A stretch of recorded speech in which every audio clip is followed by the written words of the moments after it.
Hi folks, it's Mike. It's Al. Today we're going to have a look, or this week even we're going to have a look, first video, on drawing maps. So a bit more of a discussion of this first one, and then later sessions, later videos, we're actually going to do some Photoshop tutorials and go through a lot more content kind of that way. So we're going to discuss what you kind of need to do, what level of stuff we're kind of expecting or would like to see kind of at the basic level. Yeah. More than that would be great. But just where you're kind of aiming for, so we don't get like, I've drawn my map on this piece of paper, hand it in, and it's like a bit of Photoshop, please, sort of thing for that. So we're going to discuss what we want from you today, I suppose. Okay, so where's my mouse? There we go. Okay, so as I said, Photoshop sessions will be coming up in VTs, so we'll literally walk you through how to do some Photoshop stuff. With that, and we'll be working with you in the labs as well to do stuff. Yeah. So the support sessions this week will be more Photoshop based than anything else. So we've already looked at maps. I'm going to keep saying maps. It's kind of an important thing. For that sort of thing. I'm going to have a look at why they're important, the different ways of it, that kind of thing. This week. I mean, you could call this whole semester level design, but what it's really mostly about is maps. Yeah, pretty much. So if we kind of talk about why that's important, and it's this term we're going to keep coming up with, is communication. So for me, games design is communication. It's nothing else. It's not fun or anything like that. It's communication of an idea or a concept to someone else. It's a bit of a weird way of talking about it, but if I'm going to explain my map to you, I'm going to draw it, I'm going to give you the map. Rather than I'm going to go, oh, this is cool, but we might try and do this other thing, and this room might be a bit too small, so that's how we start communicating about the idea. Yeah, rather than going, well, my map, it's going to start in a 5x5 room, and it's going to be a corridor, and it's going to be... Okay, there's time for explaining, and there's time for, let's just draw it, and let's get it down. So this kind of goes back, as a lot of things do, back to D&D, actually. Thank you, Mr. Gygax. For all of this kind of thing. So your DM, if you ever played D&D, will have those maps in front of them, either handcrafted or taken from a module, and that's kind of your, this is the centre, I know what's going on because you're right here.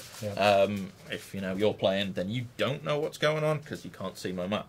But especially in the old games and in the old school D&D, I'd be explaining what's going on, and then Alan will be actually drawing his map as he's going along with it. So a lot of the older games do require that. So a lot of the earlier PC games, stuff like Zork or whatever like that, you really needed to draw your map along with it because we didn't have the internet. So if you wanted a game guide and your mate had finished it, it's like, have you got the treats for Zork? And it's like, I've got the map for that. And also the sessions were so long that you would forget where you were after you came back, so you needed to know where you were. So obviously in digital realms these days we don't need to draw our maps out, everything auto maps. But in a lot of games you don't get the whole map to start with. You've got to explore the area to get the map and see all the secrets. So there is that kind of element that has been kept from the past, that fog of war. But just because the player doesn't see it doesn't mean that the designer hasn't done it or that it hasn't been done. And maps are really the cornerstone of how we start to design a game. So a lot of the hidden stuff, again, a lot of hidden stuff in games remains hidden, which sometimes is quite a bad thing if it's not quite discoverable enough. But that's down to level design and how people are playing your games, I suppose. So that's kind of where they came from, and it's kind of why we still use them, because it gives us a frame of reference for where we are at. Which is why you generally have mini maps in a lot of games these days to see where everything is. Okay, so I keep saying maps are critical, and it's going to keep popping up. So I know it's probably a laboured point already, and it's only week 3. But it's the best way of doing things. So some of the things that you can do, which will go horribly wrong, this is from experience, this is from a lot of years of experience of doing these things. Some methods just don't work for maps, especially in the digital realm. So I've got an example there of backfilling. So this is where you've got, I don't know, again, a piece of paper, a bit of paper, and go, I need to fill this. Oh, I'll put a box here, I'll put a box here, I'll put a box here, already. And it doesn't work because you've already gone, this is my realm of paper, this is it. I can't possibly move out of it or anything like that. So it's actually a weird psychology thing that you've already limited yourself And in games design, if we don't have any limitations, we're free to make anything. Or if we do have very specific limitations, we want to emphasize that rather than making our own up, which is just from a square. Well, also you should start your design process with no limitations, and then add constraints as you get that, refine that design into something cooler and smaller and tighter and more cool. Yeah. So that kind of thing goes together for it. So a blank canvas is usually the best thing. So some diagrams there. There we go. The blank piece of paper is coming back a lot today. It's really cool. What I've seen a lot of designers do is actually just design a small section, or what we call a play, of this would be really cool if this happened in this game. Yeah. And then you go, right, how would I create that reaction, or create that, a sniper rally or something like that? Sure, yeah. How would I create this effect where I want the player to go forward and get shot at and then, whoa, jump back, and then have enough terrain pieces to not die, and like where the leaps of faith might be in an Assassin's Creed game. So it's doing all those things, and you end up with almost a catalogue or a library of plays, like a playbook from American football, I suppose. And then you can start then putting them together, and you can kind of come up with a really cool map. There's some issues of doing that, because you don't actually want to go, here's something awesome, here's something awesome, here's something awesome, here's something awesome, and have one big awesome thing. You want to space them out. The pacing will feel better that way.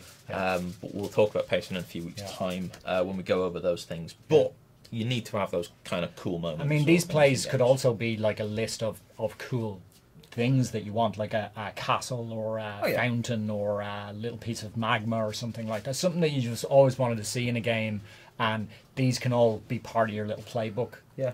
Especially if you're doing a tutorial level, then it's kind of like, here's the first step, we need to teach them this. And again, we'll go over a lot of this stuff as we go through the content of it. But it's just kind of covering the basics of maps. So you'll cover the basics, and then you'll start adding stuff and removing stuff as we go along through it. Cool.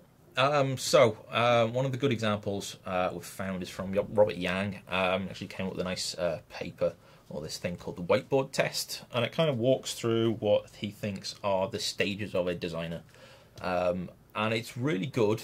You look at it and just go, yeah, whatever, but actually looking a bit deeper on what he's trying to explain, we see it a lot when you see someone who's never done something before. They start with that piece of paper and try to fill all of it in instead of creating an element within it.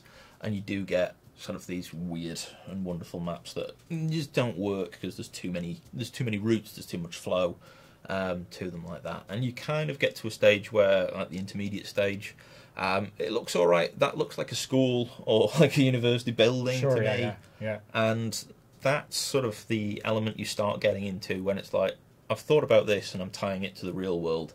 Problem is, most games don't tie into the real world, and doors will be shut, and for some reason the Master Chief can't kick a door down, but can jump 18 feet.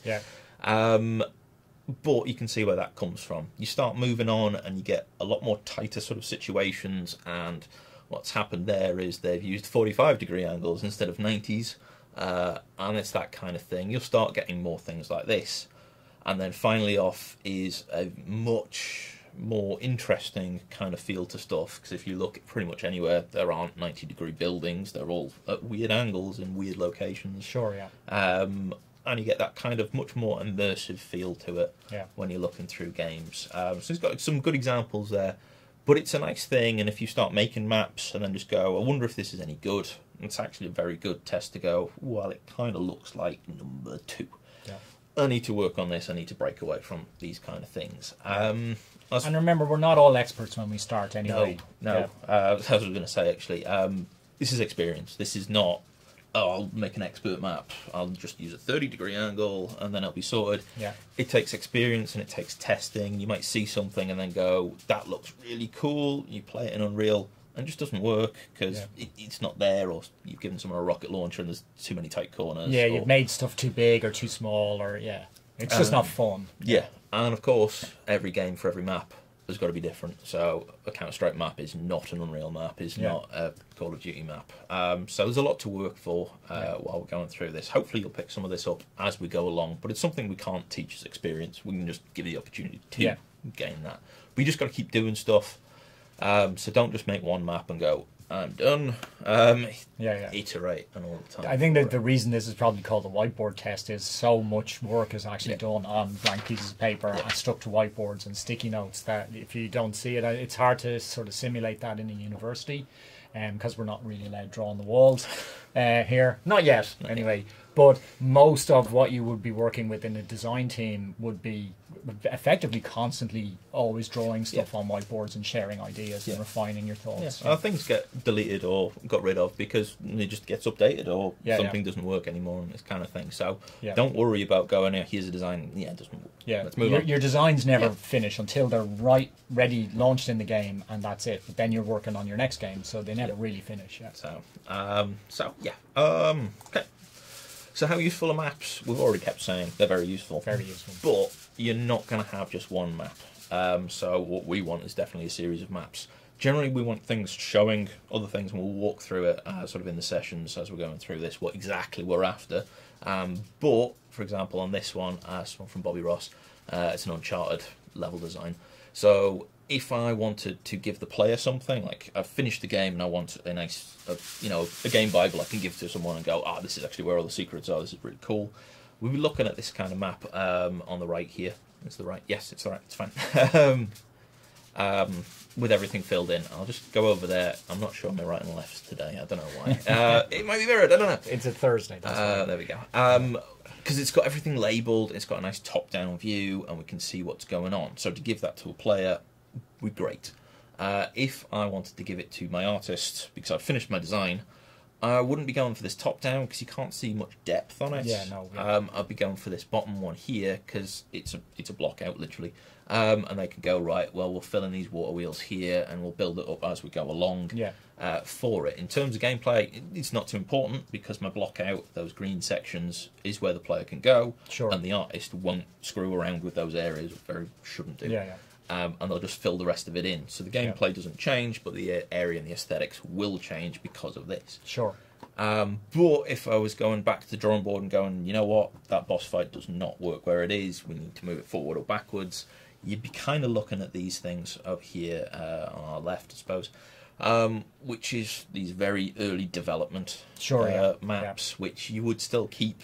So, if you've gone and got your got your artist to make something cool, then go back and go, that is not what I gave you. That's kind of it's one of the reasons we keep these maps. Not that happens a lot, but it's really good for that kind of planning stuff where it's like, where do I need to deliver my cutscenes? Because I won't do my cutscenes while I'm doing my level. I'll wait for the artist to finish off the level, and then I'll make my cutscenes. Well, we might decide, like, say, 2 is where we're introducing the rocket launcher, but actually it makes much more sense to do it at 4, and that stuff sort of happens pretty regularly.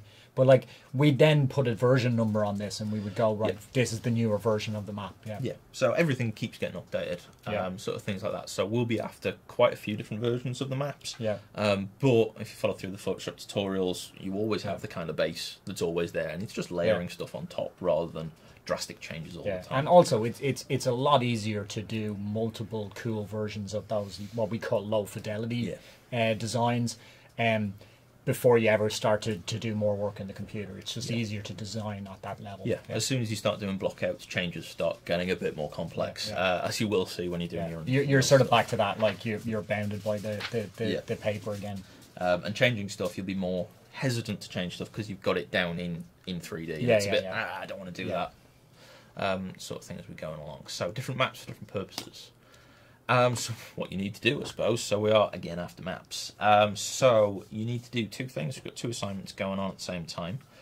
So we're asking you to deconstruct an existing map from one of those selected games. Just a single map, but it needs to be the whole thing of it. So not just the first 3 minutes of the game. That whole level. Now, some levels in some of those games are monstrous.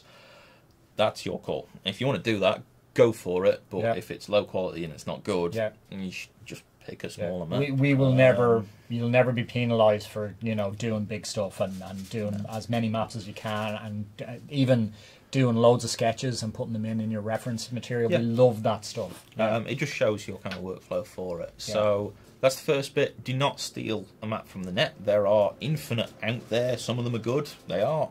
We've got examples. And we'll know. We play all these games. We've mapped them ourselves. So, and some of them are terrible yeah. out there as well.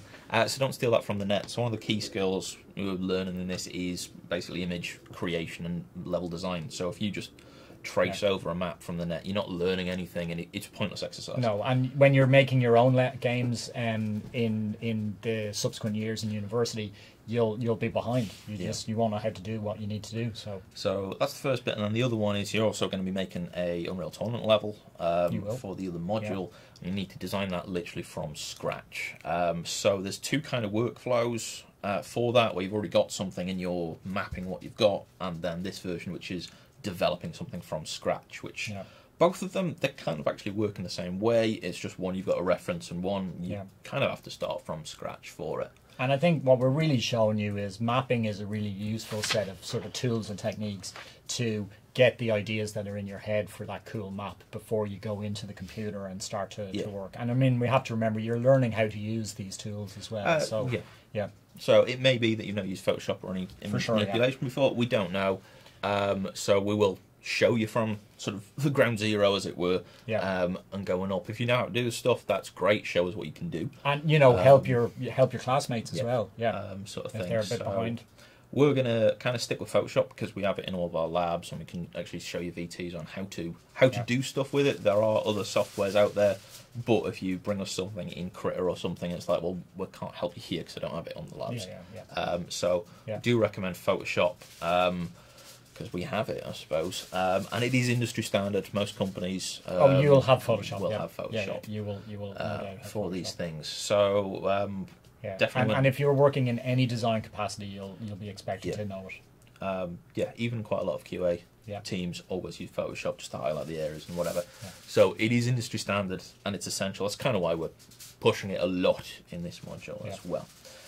So, as we've probably already said a few times, example there, I've had a look at Facing Worlds. I've just drawn it out. It looks terrible the way I've sketched it out, but I know what I'm doing there, and I've just highlighted the areas. But it's clear. And that's kind of the important stuff, so I know where the layers are. They might actually be reversed on that image, but never mind. And then it's this idea of pushing that piece of paper with the sketches on into Photoshop and then making something from it. So the one big thing that a lot of people do is sketchy sketch, scan, done, and it's like, you need to change that image now, or I can't do that. Because you can't. Once that's scanned in, that's kind of permanent there, unless you are very good with Photoshop. So we're going to show you in the next few VTs a lot of different ways of converting that there. So one of them there is actually a pixel map, which I'll show you how to do in a different VT. But there's also quite a lot of different methods. I'll be showing you other techniques, and we'll be talking to you in the labs about how to do it. So there's quite a few different ways of doing it. Basically pick your favourite and then kind of go with that. I suppose this semester we'll be focusing on really simple ways that are as quick as possible for you to get your ideas into the computer. And then we'll move on from that. As again, if you've got Photoshop skills and you're pro at this, then go to town and see what you can do, for it as well. And like if you're just doing loads of this stuff, you can just throw this into your reference material and just take pictures of your phone. As long as it's high quality, it shows how you're designing. That's all good. As long as we get that digital version in the end, that's all kind of finalised, that's great for it. So even something as kind of basic as that pixel map, that's kind of I'd probably say the lowest area that would be happy with that. Anything lower than that is kind of like you need to. But it has all the stuff that we need there. Okay. It's got scale. It's on a grid. It's got different colors to show different sort of elements, and it's got everything is neatly labeled out in keys. It's perfect. Okay, so. As I said, there's some other ways of doing it. We're going to show you some Photoshop stuff and some other VTs. This is if you are utterly stuck, and this does happen. It's like writer's block, level designer's block, we'll call it. For these things, there are quite a few methods of how to just get an idea down on paper. One of my favourite ones is this pinboard technique. Again, I think this is Bobby Ross one. Basically, you just start with, it's an old school pinboard. I don't know whoever used pinboards back in the day, to be honest. It's a board with lots of pins in a square. If you're solving intricate crimes with Sherlock Holmes, maybe, something like that. But you start with that, and then literally you draw some lines. So I've done everything mirrored on that 45-degree axis there. Just drawn a line, and that's my first route. Yeah. And then I go, I'll have another route in green, then I'll have another route in yellow. I might mod it about a bit, and then I've got a red base, I've got a blue base, and then I'll put some heights in. Yeah. Mess around a little bit with Photoshop, and it already looks a lot more professional. Yeah. And then you end up a bit later on with a lot more detailed maps, and I'd get something like that, and then go and maybe tie the corners off so it's not so boxy. And you're just layering lots of different simple bits together, and suddenly it becomes a relatively complex and coherent sort of design. Yeah, and then you can see issues with it. I can already see issues with that. There's only one route into the bases, which is a fundamental error. You might have one or two crossover. It's just that they're a bit separate. But but I think that took me half an hour from and start it's great. to finish. It looks fantastic. And it's just putting some lines down. But the point I think is, if Mike handed that to me, I'd understand what you were trying to say, and I could probably even build it if you weren't around. Yeah. And that's one of the key points of why we're kind of doing these things.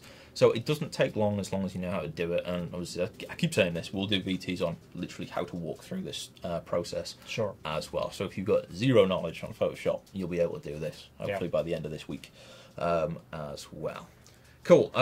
There are some other techniques which we'll go over in some of the other videos. So we'll have some Photoshop and we'll have some other ones. So I'll go over bubble maps and things like that. And if you want to use your own, that's fine, as long as it's cohesive and coherent. And we know what's going on, and it's not just like this rune tells us everything. Sort of thing like that.